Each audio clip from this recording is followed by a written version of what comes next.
Good morning, everyone. It is such a blessing to be with you this beautiful Monday morning. I hope you guys had a restful and peaceful weekend. I was listening to a podcast this weekend, and it's one of my favorite artists. He's the man, and I've been really trying to just learn a little bit more about him and his journey with faith in the Lord and where he brought him in. Is talking about how he was a really good sports player. He played baseball, basketball, and had a stress line fracture in his spine actually, and had to sit out for 6 months and not do anything.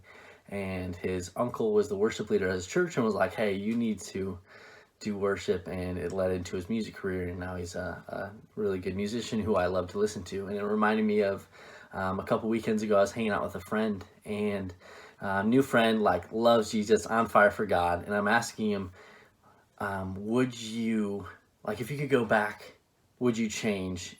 He had a hard high school, hard middle school life. I was like, would you go back and change if you could?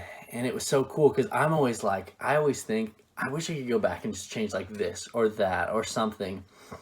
And he goes, man, I wouldn't change one thing because I don't know if I would have been, I don't know if I'd be a Christian right now if it weren't for those moments in high school of having to go to the Lord with not having anybody else, and just grew his relationship. And he's sharing his story, and I'm sitting there in awe of, he could change his, in this scenario, let's imagine he could go back and change and become the popular kid, whatever. And yet he was like, no, like, I trust God and his plan so much more than my plan. And it really struck me, and I went home and I really been thinking, like, God, how can I just trust your plan even more? How can I trust where you have me right now? Because so many times in my life, I want to be like, oh, I'll be there, and I want to be preaching or doing all these things, and yet God has me where he has me, and I'm like, God, like, speed up the process. Let's go, like, let's go, let's go, let's go.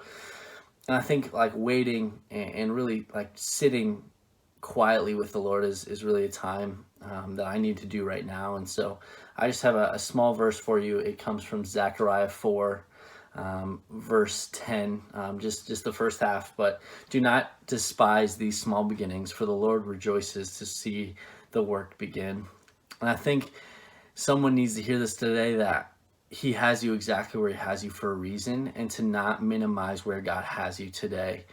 It is so easy to be like, God, like, I need to be there or here or somewhere else. But I just want to encourage you, God has you where he has you for a reason. So I'm just going to quick pray. God, thank you for this day. Thank you that we get to glorify you again, to worship your name. God, I pray that each and every person watching just feels the love of you today, that they know that through all of this craziness with COVID and presidential debates, God, I pray that they can just feel your peace this week. I pray that we can go out and go into this week knowing that you have a plan and a purpose for our individual lives. In your holy and precious name I pray.